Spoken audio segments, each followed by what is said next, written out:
to the cloud, some cloud somewhere. So nice to see you this Thank morning. you. Ah, And nice to see myself here with you. It's actually a really nice thing to do. I feel like, do you remember I said I could meet on Friday? And I said Friday is kind of a prayerful day for me anyway. Like somehow I have time on a Friday, you know. I have time on a Thursday night all the way till Friday, like more free time than usual. So it feels good to do something. and Yeah. this is something that the two of you and Mika, have sort of sorted out to open up your schedule a little bit to. Oh, we always do that. We do different things at different times, you know. So if he's working, I'll be in charge of collecting it, or if I'm working, he'll be in charge. Um, yeah. But yeah, so yeah. I have time because he's not at home. Like other days, sometimes he goes to work late and he's at home in the morning. So we'd normally spend time together. But today he works like in the office. So I have kind of free time to be in my apartment and do whatever I want. Dance, sing, pray. Have music. We are thinking through the last of the list of things that need to be done before we travel. We're going to see my mom in Chicago's northern suburbs, where we Mhm. haven't been for many, many years. Mhm. We've been seeing mom on Zoom instead. Okay. And we reminded mom that we look the same as on Zoom, only bigger. Yeah. Yeah. So you haven't actually seen your mom in many years, is it? No, I think she Really? was out. She may have been out for a Wow. weekend to Seattle when we were there for Liana's med school graduation, but that seems like almost 2 years ago now. Yeah. It's been a while. Yeah, it's been a while. It'll be nice That to see sounds her. nice. Yeah. Also, our oldest, Liana, will be there with the fiance who's been hanging around for more than 10 years. Really? We're going to get a couple days with them, also at Mom's. And then Hmm. after a handful of days there, we're going to our house in Seattle for 6 more weeks or so until the middle of July. Hmm. And that's where the youngest daughter is um, living in the house. Yeah, yeah, amazing. Mhm. So we'll get to see her. And I would say that it's the only difficult part of missing of not living in the US. Everything else is great. It's just that Yeah, missing them is a lot harder than I thought it would be. yeah. Yeah, yeah. So that's kind of what's going on. I don't know. I feel this desire to just spill my heart out. So here goes. Yeah, that's good. Since we talked last Friday, I've been, actively trying to cultivate a sense of calm and ease. And Mm. who knew? But here it is. Good, it's not so difficult. Mm. Well, at the time last Friday, I thought the challenge was pretty high. So, Yeah. yeah. So what have you been doing different than usual? Um, well, I've been trading the markets in the afternoons, so I've taken a break from that this Hmm. whole week, and I'll take another break. And I'm reading a book on manifesting, and I'm actually discussing it with Gemini. Oh Uh, yeah, Gemini is great. We're and discussing things. it's given me some really strong positive guidance, right? Because Yeah. the manifesting book is it's called Transurfing, and it's very Hmm. dense and it's very long, and Hmm. there's a handful of brand new concepts, and Hmm. I've been discussing them and talking about how I'm feeling, and really revealing myself to this robot. Yeah, yeah. I heard like people use AI instead of therapy nowadays. I had to put it in its place yesterday. Uh, I was saying, I'm about to do this exercise and then I'm going to share it with you for specific feedback. And it said Mhm. something like, I'd be honored. Yeah. And I had to kind of get a grip, I had to say, no, you will not be honored. You are a machine. I Yeah. need to really, it's just from myself, I mean, there's, I know I do stuff like that as well. And then it's like, oh, I'm sorry. I just said that because that's like language you're right. I can't feel honored. I also talk to AI like that. But who do you think you are? Do you think you're a person? They're like, oh, I'm sorry. I'm sorry. It's just using language in a way I thought you would like. well, yeah, I mean, that part we have to. Mhm. I mean, there's a sense that it's a mirror, yeah? So, Yeah. you know, staying, what is it when you're honored? There's a certain dignity to it. Hmm. Anyway, so that's, I think, the source of a deeper sense of ease. I have my identity sort of caught up in wanting to bring home an income, and I've been looking at the markets as a way of doing that. Yeah. And I've had some success, but I've also had some setbacks. So Hmm. I'm really processing them in the most authentic way I can figure. And Yeah. the word figure um, doesn't really fit because I really have been getting quiet and trying to listen, in part with Hmm. your suggestions and guidance, to listen to that quiet inner voice. What's it saying? And it really has to do with stepping back and taking a fresh look and not treating it with so much importance, like, Yeah. yeah, because, the universe really is taking care of us. Mhm. Yeah, we're like a part of everything. It's good to remember when you said the universe. When I was, yeah, I used to use the word the universe when I was, um, what's the word? I didn't like the word God, and all the books I was reading always used the word God, and I'd be like, oh, that word again, and how I came to make peace with it, because I didn't believe in God. This was when I was in my like early 20s. Didn't believe in God, so I was annoyed that the books that I wanted to read all were talking about God. So I changed it and I was like, yeah, it means the universe. So I would just like switch in the universe with God, and that was like somehow more acceptable to me. It's like, yeah. And now I can kind of say, yeah, so I guess the universe is like all that is. It's all matter, all physical matter. And God is intertwined in all of that. And we are a part of all of that.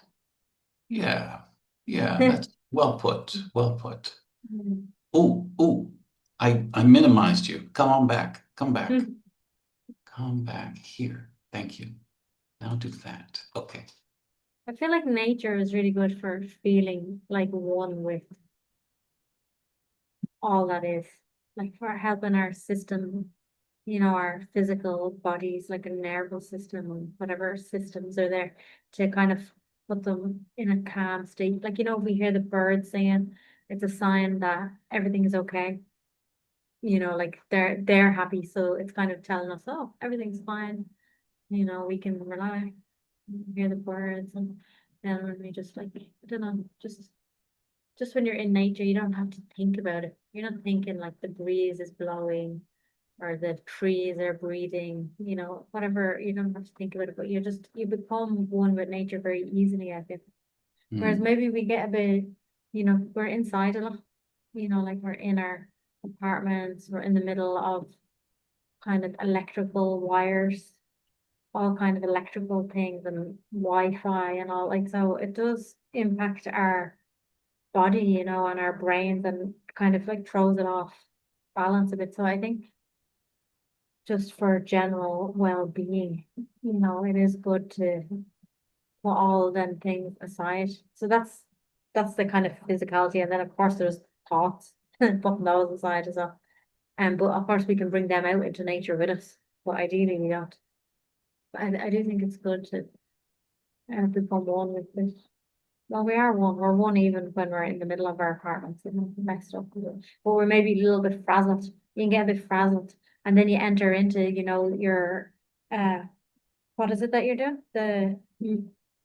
What did you It call it? was trading, Trading trading, it. trading. So Yeah. if you enter into your trading like from an already frazzled kind of state, it's gonna feel maybe harder and you're not like as in harmony, with everything. So maybe you don't make the right choices. But if you enter in a more like peaceful, calm, at one with everything state, like you're probably more like attuned, more clarity of mind, enter in like in that way, then I'd imagine that's gonna work better for you as well. It's Mm. also really designed, that whole environment is designed to put you off balance. I don't Mm. know if you've ever been in a casino, and I had never spent much time in one. I have once in my Yeah. life. Did you have a little money and go and play with it? Oh, I went with someone who is a friend of mine and he has a bit of a gambling problem. So anyway, that's besides the point. But we went in and I think because it was my first time there, they gave me like a free €10 to spend in there. So and I was like, ooh. So I got the €10 and I went and I spent it and I won. I won like €50 or something. And I was like, oh, this is so exciting. And then I just spent it again and lost it all. And then I was like, I don't like this place. I'm leaving. First, I was like, I love this place. Like when I won, I was like, this is amazing. It's so easy to win. Should have left. Like I was up by a lot. Like, I mean, I went in with nothing. They gave me 10 and I got 50. I know it's a very small amount. So I was like, yes, this is great. And then I lost it. And this all happened within like half an hour or something. Then I was like, I want to leave. I don't like it. And then never went back. But I can see how people could get into it. Yeah. The place we went near Seattle had an all-you-can-eat meal, and I went with a bunch of guys Mm, from work, and so we had a good time. But then we went out onto the casino floor, and they mm, play this swelling music that just loops, and it mm. feels like something's about to happen. Oh my God. I'd say they do it on purpose to kind of, they probably know the psychology of how to get people to spend money. I'm Yeah. sure.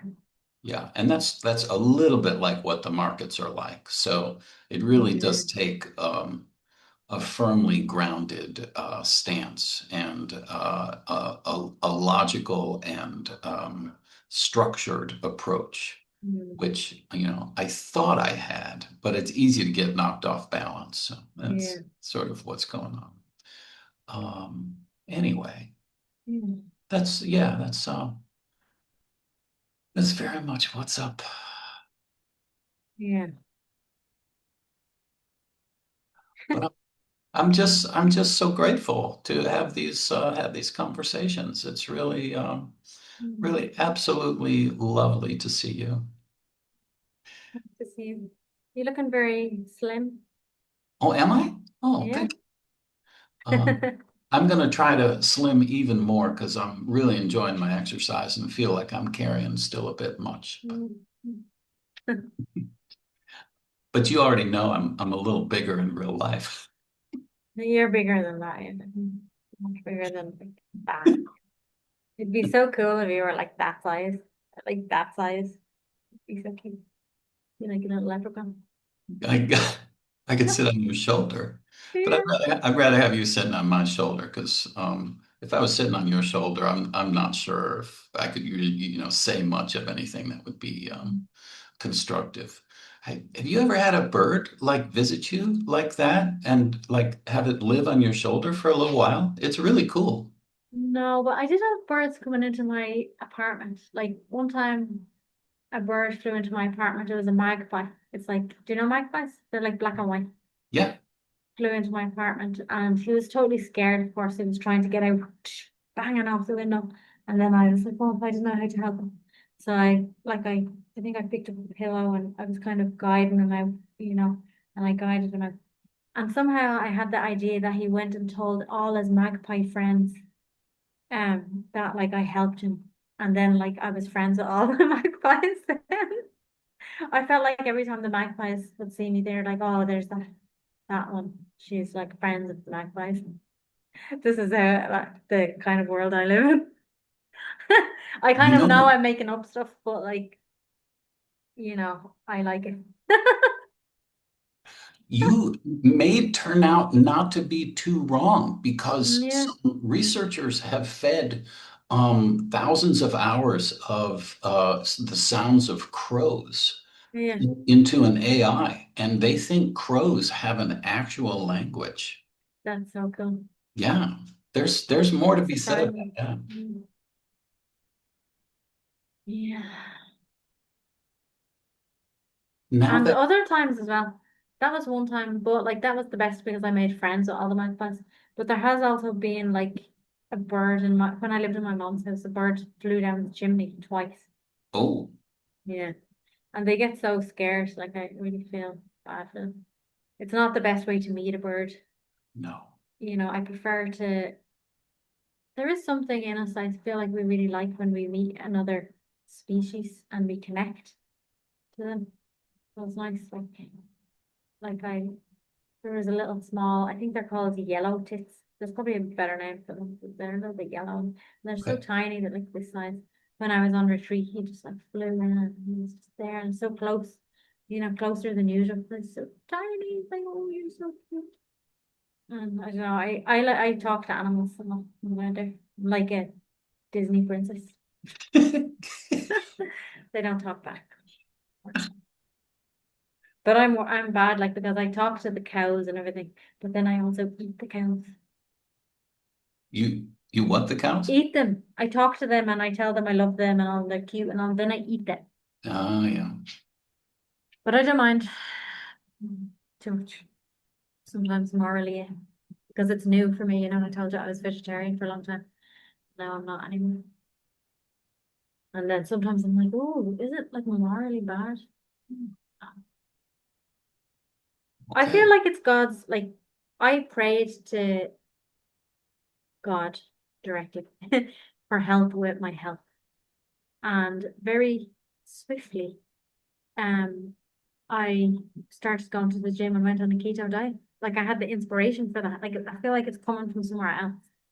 And then that led me into eating meat enough and, taking care of my body. So I know God doesn't really get involved God doesn't really like that. It's not really getting involved. I don't think God really cares what we do, to be honest, too much. I think our intention is really the best thing. Like you have a good heart. I don't think it matters, like, because all these stories in the world, it's good to do this or bad, good or bad, but I don't think one of them is right, which I think is a very good point in um, when it comes to anything, that we should never think we're right about something and that other people are wrong or right, really. Just like, because then it allows us to let everybody be themselves and lets everybody to just have their own way. And there's so many different ways, there's probably millions of ways, and we don't really know what's right or wrong, like in any level, like morally, spiritually, emotionally, anything. Of course, like some things we can look at and say, well, that is definitely wrong. Some things we can do that, but like many things, we just don't really know. So I think we can know, and maybe we can't really know, but we can have a sense of what's right for us right now. And that's enough. I think we have to just trust that. And really, yeah, God reads our heart and the underlying where it's coming from, Hmm. you know. Because I could be doing something really kind, like I could be, let's say I could be volunteering at a homeless shelter, but I could be doing it for all the wrong reasons. So I could be doing it to, like, so that people will see me and say I'm so great. Look at her, Hmm. she's given up her time, she's so good, and you're looking for like attention or something.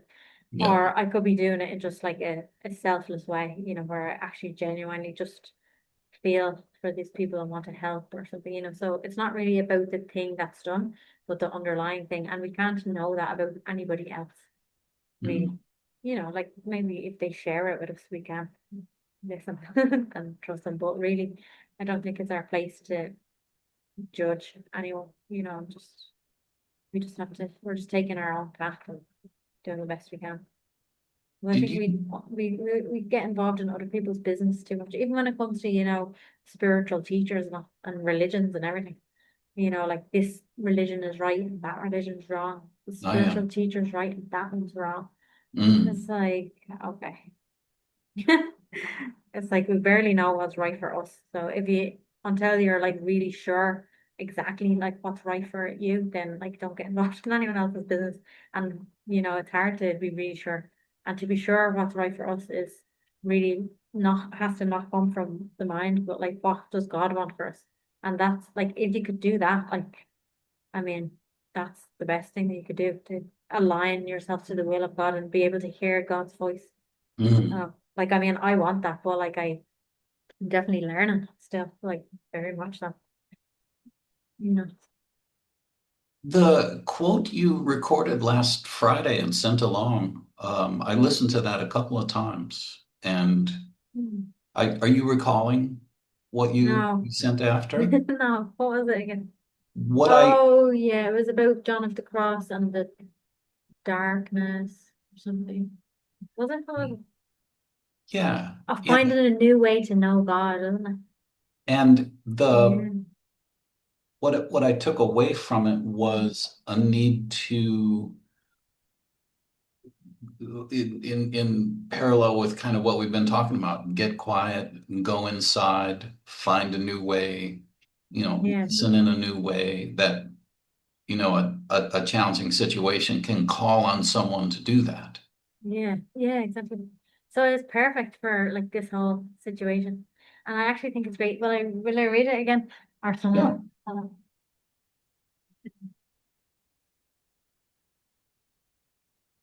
So this is the Daily Reader, and it's like just different little, passages for every day. And it's from Father Thomas Keating.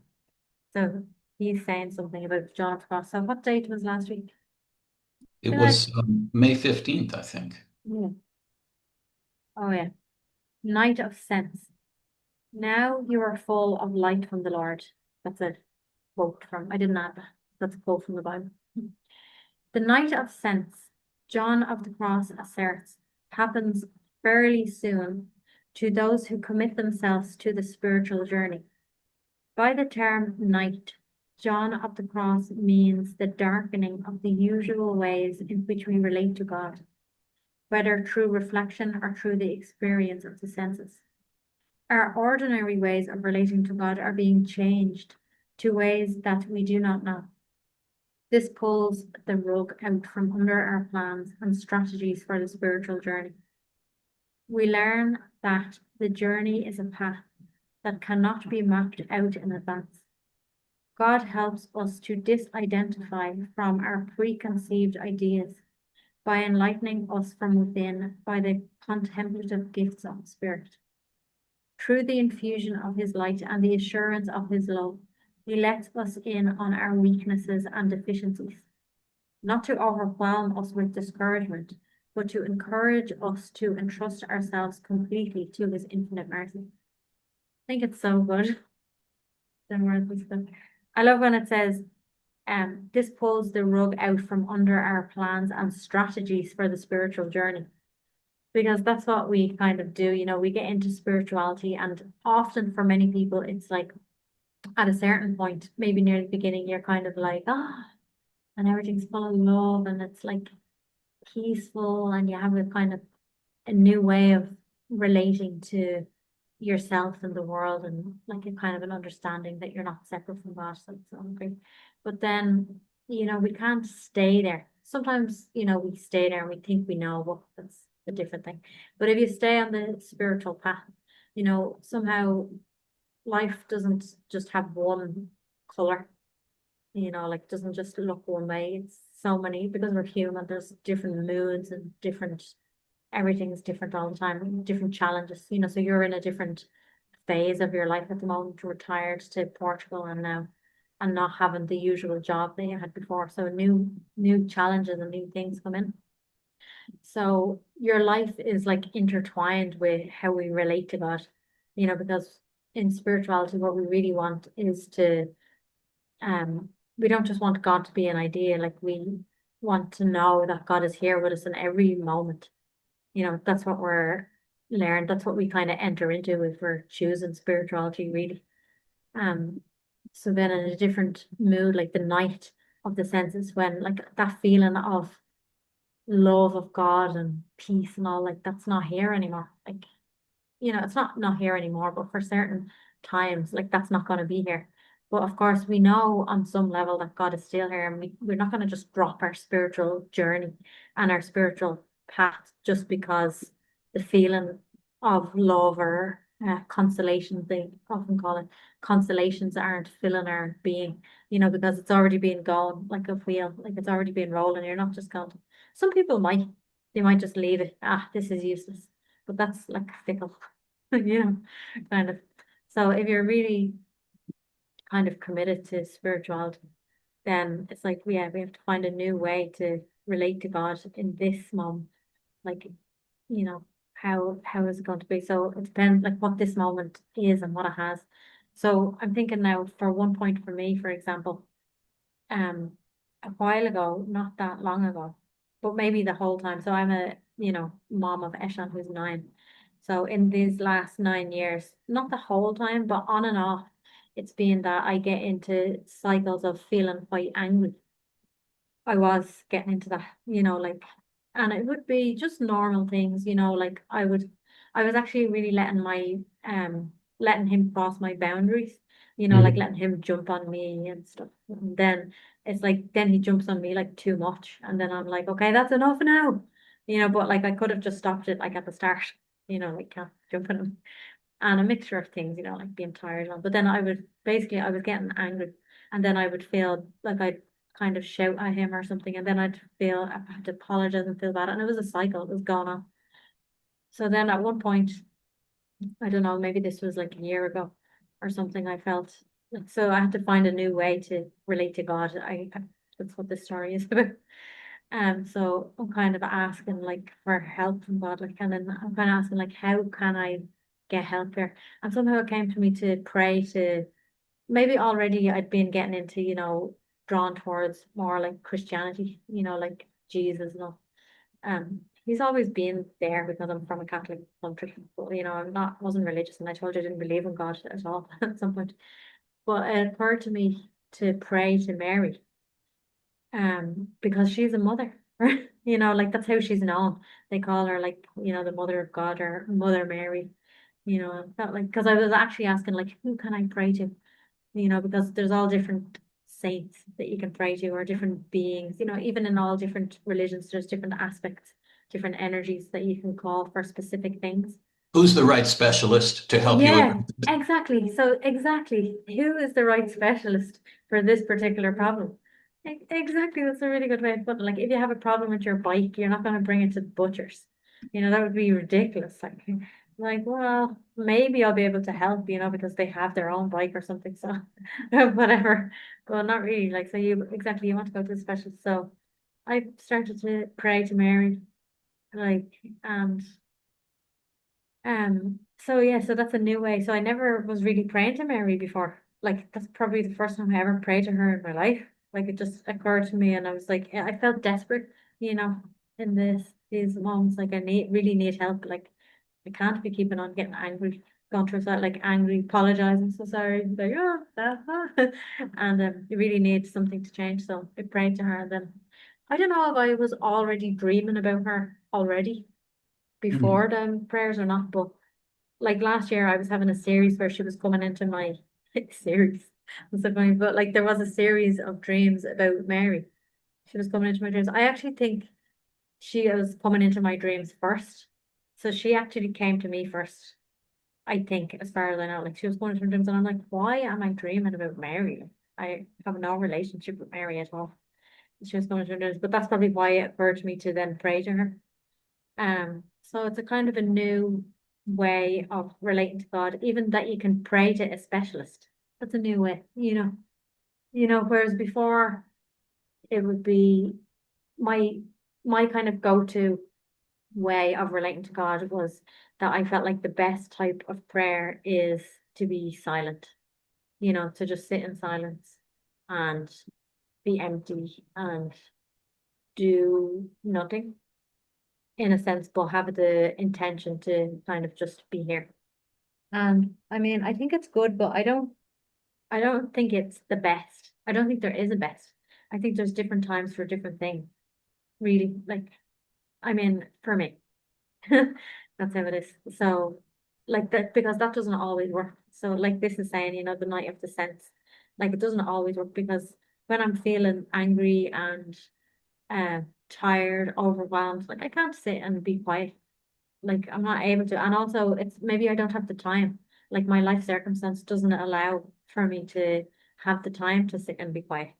So for a long period of time I was amazing. I could sit almost the whole day and I was sitting almost the whole day in silence.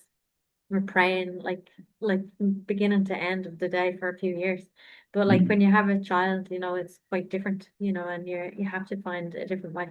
And then especially when you have a bigger child, that's quite like demanding of your energy and time. And then if you're getting overwhelmed, like you can't choose, okay, I'm going to just sit now and forget because well, then you're just ignoring your child over there. Like no. So I'm not saying this is the way to do it. Like, but this is just one different way that I found, like to find a specialist and pray. And then that relationship is kind of growing, like so there's a place in Ireland that's like she was supposed to have appeared there at a certain time. I'm not actually sure when right now, but she appeared to like I think a few children all at the same time and it became, like a pilgrimage place, like many places in the world. But like I went there last year and I'm remembering that because I have this statue. So I have this statue uh, I Ah, don't know if you saw when you were here too. You I notice? probably did. I may have noticed the crown because it's Yeah. really attractive. Yeah, exactly. So this is like the statue of that place. It's called Knock. And apparently she appeared and the crown, they say like the crown was like very like striking, like in the appearance of her. So also in the statue, the crown is very striking.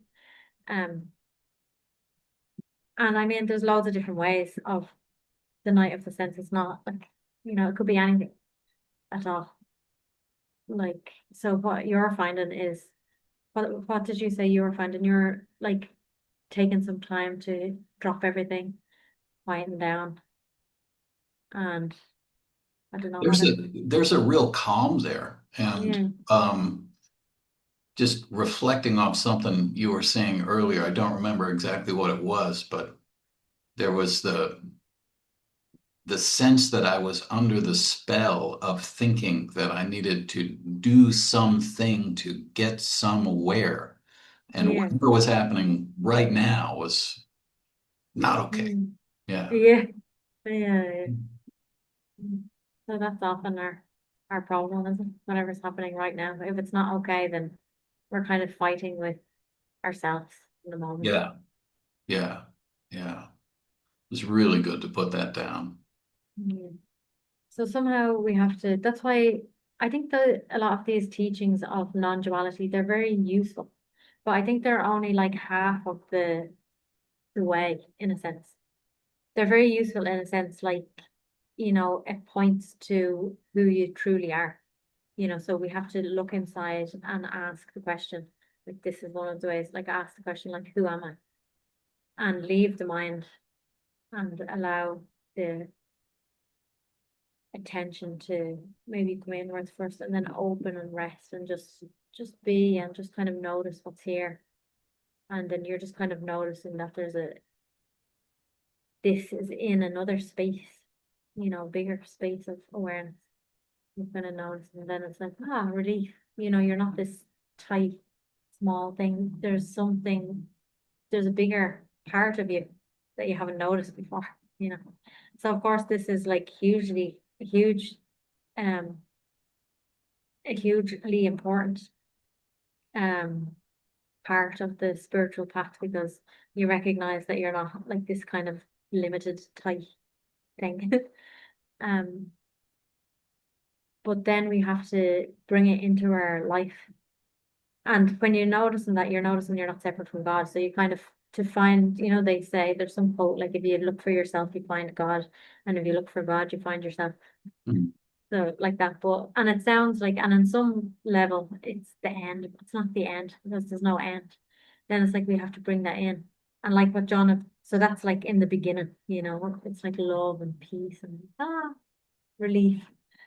But then, like what he says, like fairly soon, those who commit to the spiritual journey, the night will come then, like in the night of sin. So what happened to him?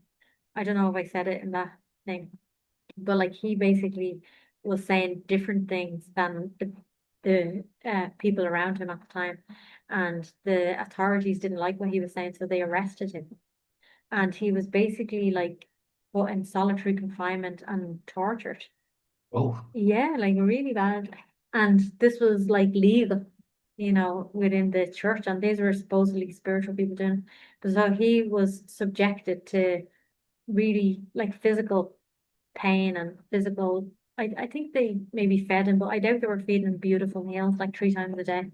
They gave him a bit of food so he would stay alive. So there was all kinds of physical things he was done, and he had to. So he's saying this from experience, like he found God in there again. He already knew God, but then it can be difficult then to know God when someone is like whipping you or something, like how can you find God then? But like somehow he did, he found like he's gone inside, and then like he's known to have written beautiful poetry. So he has like poetry explaining, like like something else is here as well. And like he's finding God like in the midst of that suffering and pain. So we have to find new ways. So it reminds me of, I went through a few years of feeling lots of pain in my body. Like, cause I don't know if I told you or not, but like the doctor says that I have fibromyalgia. So it's kind right, of like, it's right. kind of a weird thing. It's like you don't really have anything like definitive, like if you look at a broken finger, you can see it under the x-ray. Oh, a broken finger. But fibromyalgia is more like, oh, I have a pain in my legs today. Next day, pain in my head and I'm really tired. Next day, oh, I have pain in my legs. It feels like a liquid pain. Oh, now I have like stiff back. It's like all these different things. And if you look at the body or do blood tests, you don't actually find anything. So it's this kind of thing. Um, but I was experiencing like a lot of pain for ages, like, and I never really thought about. I would still try to be silent and um there was obviously a relationship with God in the sense that I was meditating and all, but I didn't have that sense of praying for things. And I actually didn't want to pray for things, like to pray for healing and I felt like it was wrong or something. I think it's wrong to pray for healing because it's lesser somehow than praying only for uh I don't know, like to be one with God, or something that's perceived as more spiritual. But yeah, like the suffering is kind of there, like you're feeling pain, you can't move, you're like, you don't really know. And the pain is also interferes with how you think and all, like you can't really think straight. But somehow it did lead into being able to pray for things and inviting, I don't know, I can't really remember exactly what happened, but I did start to, and I still have to practice more. Like if I get pain tomorrow, I won't remember straight away to invite God to be here with me in the pain. But at that time it started that I actually have to, or I can, it's not like I have to, but for me, I have to. But I have the option that I can invite Jesus, and you can replace that with any name, divine, universe, even if you want, but you can invite Jesus to be like here with you in your pain. And Mm. he can hold your hand. Did we say the same thing last week, or was that maybe I was saying it to someone else? I think I was saying It the may have been exact same someone thing. else because I don't recall you saying Yeah, to invite him into or her in to share something yeah, with you. yeah. So I think I was saying it to someone else. But so imagine if you're like, yeah, just if you're experiencing some pain and you're alone, you're by yourself, so it's like but if someone that you love like holds your hand, maybe the pain doesn't go away. But if somebody is there with you, there is like a comfort in that, like in not being alone. And maybe if your body is sick and all, and a physical person is there, you know that there's nothing that they can do. So Jesus can do anything, or God can potentially take away the pain. So I still hadn't really got to praying for healing and taken away, but it did lead to that eventually. Like I started to open up to, like, I think maybe it's okay to ask. Like, I think maybe it's okay to ask, like, for healing. So then I was like, oh, okay. So that's really like this, I think, like learning a new way to relate to God. And I'm definitely still learning, because something in me feels a little bit like, like it's new still, even though it's been a few years, but it's new to pray for things. Ah, And that's kind of thing. It's not like things, it's not like a new dress or something. Um, Although I told you I did pray for my apartment. I I actually and asked Eshan to pray with me. and you got it. Yeah, exactly. I asked Eshan to pray with me in that time. I said, like, I heard if you pray together with someone else like that, like it's much more powerful. Like, will you pray with me for that we can get a place to live? Because it was becoming very imminent that we needed to move out, because we were driving my mom crazy. Mm, Like, she was just going mad. Like, she needed her own space. mm. So we prayed, and then like really soon, you know, we got it. So I'm not saying like encouraging praying for things. I don't think that's what God's for, but I think He can, because I think He understands all our humanity and our things. But I think the better thing is like talking about the pain. Sorry, I know I'm a bit like jumping here and there, but Okay. like talking about the pain and inviting Jesus in with you. I think that was like very powerful. And even now, like if the odd time some pain would come or something, it's definitely not as bad as it was, because I also prayed for healing, and I think I got a lot of healing. Um, but to invite him in, and you can invite him in anywhere, like even into your trading. I know it's weird, but like he will support you in anything, because it's not about how it looks. Like it doesn't, it could be, only Like if you're being like greedy and I just want money, and money's all I care about, maybe Jesus is not gonna like, well, I mean, if you invite him, he might hold your hand. He might not help you. But not necessarily, he can help with anything. Like, because if you even think of that story of like there's like famous story, I don't know if you know, that he was at a wedding and he transformed water into wine because they didn't have enough water. So that's a very worldly thing. Like some people would be like, no, he didn't do that. But like the story is that they ran out of wine and they're celebrating the wedding. And the mom actually went, like his mom went and said, like, please, like they wouldn't have wine, they needed, like, can you use your powers to make more wine? And he did it, so that's like a very worldly thing. So he can be with us in worldly ways. And it doesn't have to be Jesus. It's just like Jesus is a representation, of how we can relate in a human way, because it's hard to relate to like the formless and to ask formless for help. And maybe in a sense, God as formless, because he includes everything good and bad, it's a bit, he's not the specialist in a sense, even though he is this, of course, God is the specialist. God is like ultimate intelligence. But if you know everything, he's not like, some people say, what's that say? You do many things, but you're a master of none. So Mm. God is not like that. He's not a jack of all trades. No, yeah, no, it's not like that. Obviously, like he's the master of everything, but he'll use like one specific thing to be like better at that. So in a sense, it's good to have a form of God that you can relate to in um human ways. And for some people it's nature, but nature is a form as well. Like so, like the Native American Indians would use like nature and plants and all them things. And of course that's a form and that's good, and they help them as well. So it's just like whatever we're drawn to and whatever is good. You know what I never understood is this one of the Ten Commandments about taking the Lord's name in vain.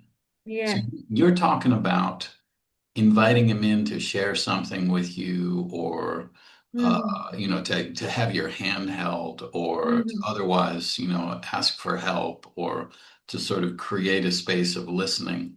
Yeah. Are we talking about the opposite of that when we're taking the Lord's name in vain? Is that to say something like, you're not helping me, so I hate you? I mean, I don't quite understand what's meant by the commandment, really. I Yeah. understand don't kill and don't lie. I mean, that makes sense. Yeah. I have never really reflected on it at all because, I haven't, I've read parts of the Bible, I told you, but I haven't entered into it. Okay. Okay. Some parts maybe, but like if I do it now, but I mean, it would be very brief. Yeah, it would take more than an now. Like, but do not take the Lord's name in vain. I think it would be like not talking badly against him, and that would be more so if, obviously if you don't believe in him, you might use his name in vain. And it's not maybe not necessarily bad because you don't know. Like so Jesus said, when he's dying, he said, like, forgive them because they know not what they do. So they're doing all sorts of bad things. They're doing worse than taking the Lord in vain. They're killing him. And he's still saying forgive them because they don't know. So I think do not take the Lord's name in vain would be more like that you really do know God. Ah, You do know God, but then like you're speaking badly about him, okay. you know. Okay. Um I would, that would be the sense I have. I'd have to have a chat with Gemini. You can have chats with Gemini about these things. I'd have to, or like, meditate on it, really is the better way No, to get but your own insight.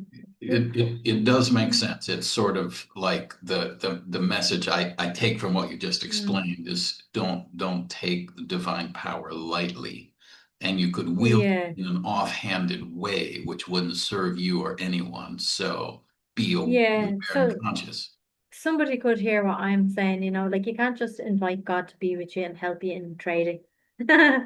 But you can, like, of course, you can do anything. But yeah, if you do it in a light, kind of flippant way, oh yeah, I'm gonna invite God, he's gonna help me. But it's more like the more meaningful, the better, I suppose. I think you can do it to whatever capacity you can, because, I mean, even if you don't have much capacity, but you're actually genuinely inviting. That's good. Of course, anyway, if you're inviting God in, it's good because it's like all he needs is like a little willingness. A Course in Miracles says something like that. Like that, all he needs is a little willingness. So just like tiny little crack, because then the light can come in, his light can come in, and then it can create like bigger, bigger, bigger, eventually over time, potentially. If you're open to it, like he's not going to take you against your will. It's like he wants you if you want to be given, you know. Um, so you can invite him to whatever capacity, but yeah, like if you abuse that, but you can't really abuse it because he'll only give if he wants you. But you could abuse it in your mind, like, oh yeah, God is on my side, God is helping me. Kind of like, I was watching. We talked about. I don't know if we talked about that. We've been watching The Chosen. Did I? You We were talking did, about that. actually, you did mention it, yeah. Yeah, but there's another TV show called The House of David. And it's about the King David who wrote the Psalms. So that's like Old Testament. Well, I don't really know the story. I only know the story from the TV show. But I've been watching the TV show and it's really good. So first of all, there was a king, there was a prophet, and the prophet is in touch with God, so God tells him stuff. So God told him first that like Solomon is going, not Solomon, Saul is going to be the king of Israel. And he's basically God is on his side. So God is on his side and he gets I don't know, crowned the king. So he's the king. So God is on his side. Basically, he's invited God in and like this. But then over time he lets life and being the king and having power and all, he lets it corrupt him. So then he says that God is on his side, but God is actually not really on his side anymore. So he's doing bad things. He's like going against like the neighboring kingdoms, killing them, getting more wealth for himself, doing all things that are not what God wants. But he still has the idea that God is on his side. So that's kind of like what we're talking about, like you invite him in, yes, but you can't just take him for granted then and use and abuse him. So then in the story, God leaves him and God tells the prophet Samuel, he says, like, I want you to anoint a new king.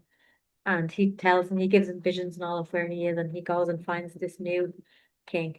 And he's King David, and then whatever the life has to happen to make him be king. But um yeah, so like that. And King David is great because he's like, of course he's a human like us, but he has God very much in his heart. So he becomes the king and he's a great king, but he makes loads of mistakes and does lots of things that aren't good as well. But he returns to God all the time. And they say he wrote like most of those Psalms. I don't know how many Psalms there is. There's maybe like 100 and maybe 150. I think there's 150 Psalms, and he wrote like at least half of them. And Mm. they're all so beautiful, and we can relate to them all, like even now, because they're all kind of like, oh dear Lord, help me. That's the essence is like, oh dear Lord, beloved, like I love you so much. Like I have turned away from you and I've felt the pull of the world, but like all I really want is to be here at your feet. That's the essence Mm. of them. Mm. Mm. Um, so kind of like that. Yeah. Very devotional, isn't it? They're yeah, very devotional. I have a beautiful book and it's a book of Psalms, so taken from the Bible, but the translation is a little bit different.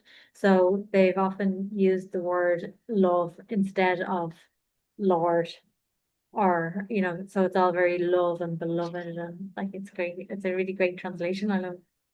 Mhm. Mhm. Would it be a big stretch to say that your fibromyalgia was cured by a cheeseburger? Ah,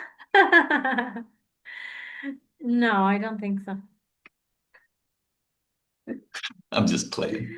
But yeah, like I was looking on the internet last night and I was saying, like I have such and such, like can having a carnivore diet kind of help me? Or like can it heal me? And like many people were saying, well, not really, but it can manage your symptoms, Mm. you know. Well, you're getting proteins and different things you wouldn't Yeah. ordinarily get. Yeah. But actually even before I went on a keto diet, and I'm not a carnivore by the way, just for the record. Um, not for you, but for just for anyone who's so being on a keto diet definitely helps to manage the symptoms of pain, because it lowers the inflammation in your body. Like There that's you like a go. scientific thing. It lowers Okay. inflammation. But even before that, I did experience a lot of healing. Like a few years ago, it was like super bad. It was getting really Oh, bad. mm. And first of all, I did homeopathy, and that helped a lot. And then I was praying, of course, and I feel like that also helped a lot. And I did something like Ananta shared some kind of Indian Sanskrit uh verse that's supposed to help to heal you. And it's about, there's a story of I can't remember now, but some god maybe like taking poison out of the sea or something. I can't remember now exactly. I'd have to look it up. But anyway, I chanted this verse. I actually only did it once, 108 times. Like it took Okay. me, but I only did it once. And also, I have a sense that Ananta knew about this at the time, and I feel like he prayed for me as well. Even though Oh, he didn't outright tell me, but like I have a sense that he did, and I think it worked because I mm. told him, and he was also having physical things as well. So he was doing that and probably praying for himself, I hope. And but I really have the belief that, or even if he didn't consciously pray for me, I feel like I'm somehow connected to him. Mm. So I feel like I got healing through that as well. Mm. Mm. Mm. And God wants us to be well. Like maybe, we have all these different kind of trials, like so different challenges. So some of them might be physical challenges. So of course they are also grace as well because we can learn a lot from them. And we can learn, like I said, like I was in pain, so and it made me turn towards like how can I invite Jesus in here and how can I pray for things.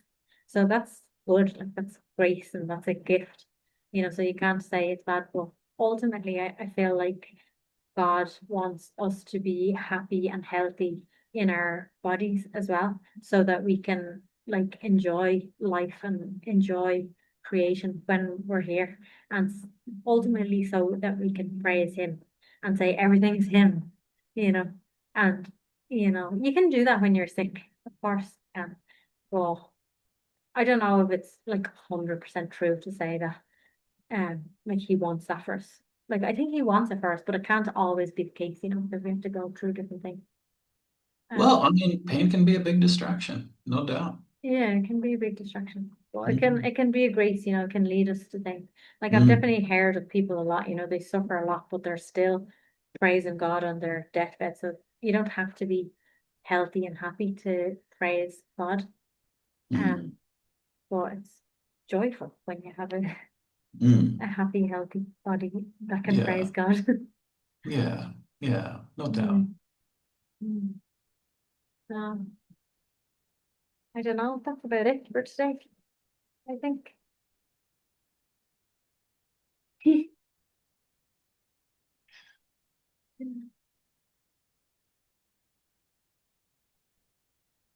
So I suppose what I'm taking from this today is just the reminder that in our daily life there are there can be new ways to relate to God and to find God and to pray to God. There's always new ways, like to bring him into the depths of anything that we're experiencing. So whatever it is that we're experiencing, whether it's a good thing, sometimes it can be a good thing, but we're just less likely to call out to God when we're already experiencing good. So that's why suffering is actually a blessing in disguise, because we're Mm, much more likely to call out to God when when we suffer. So mm, like in the midst of whatever we're experiencing, we can learn how to relate to God in this. So for you, maybe it's in a trading, because there's something there, that's important. You're being called to that, but how can it not be a fight? And maybe eventually, it could be that you drop it eventually. Like maybe you, not that, but like us, like whatever journey we're on, we could like follow a certain thing, and it might be that eventually we drop it, but not necessarily, like if God supports it, it will happen. But we can find in whatever it is, um, to bring God with us. So mm, find a new way. So yeah, it's kind of exciting, so we can find God in different ways all the time. Like sometimes, we don't only have to find him in a temple or in a mm, church or when we meditate and when we pray. We can find him, you know, when we're doing trading.